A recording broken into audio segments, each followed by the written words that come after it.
Given a very long list of dumb things that military personnel do on ranges, rotting weapons is certainly at the top.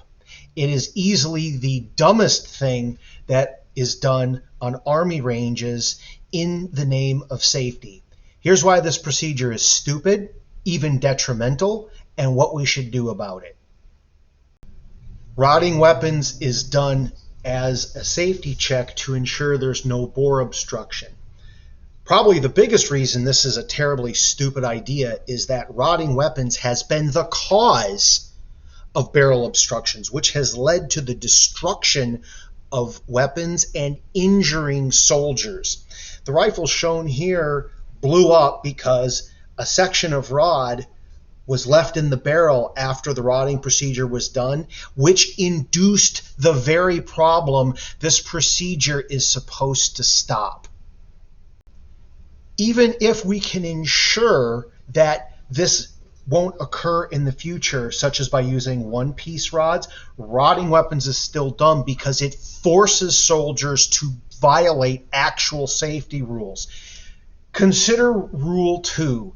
Never point the weapon at anything you do not intend to destroy. Now consider, where does the muzzle point when rotting a weapon? At the very least, the soldier with the rod has to put his hands in front of the muzzle, which is never a good idea on a live fire range. If the soldiers display sloppy weapons handling, and many do, the muzzle could point anywhere while rotting.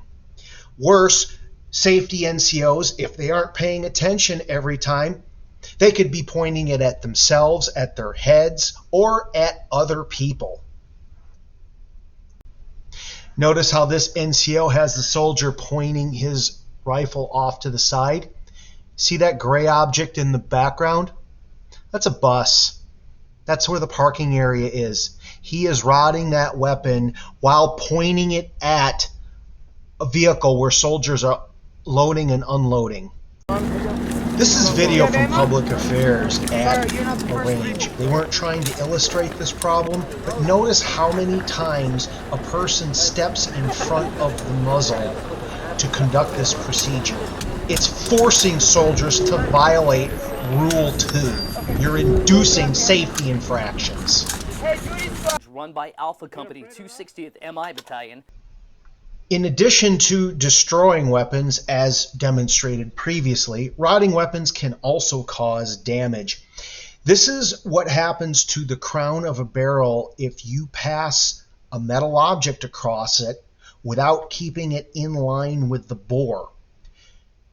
Competitive shooters, particularly in precision rifle disciplines, take great care ensuring that their cleaning rod is always perfectly in line with their bore. You can't do that passing a rod across the muzzle held haphazardly every time you go on and off a range. You're just asking for damage. That's assuming that you don't violate a safety rule or just destroy the weapon to begin with.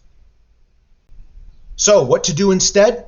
Follow best practices. Nobody outside the Army rods weapons, but many organizations use chamber flags or empty chamber indicators. There's different versions. They work on the same premise. You can instantly identify every weapon on the range as being properly unloaded or in condition green.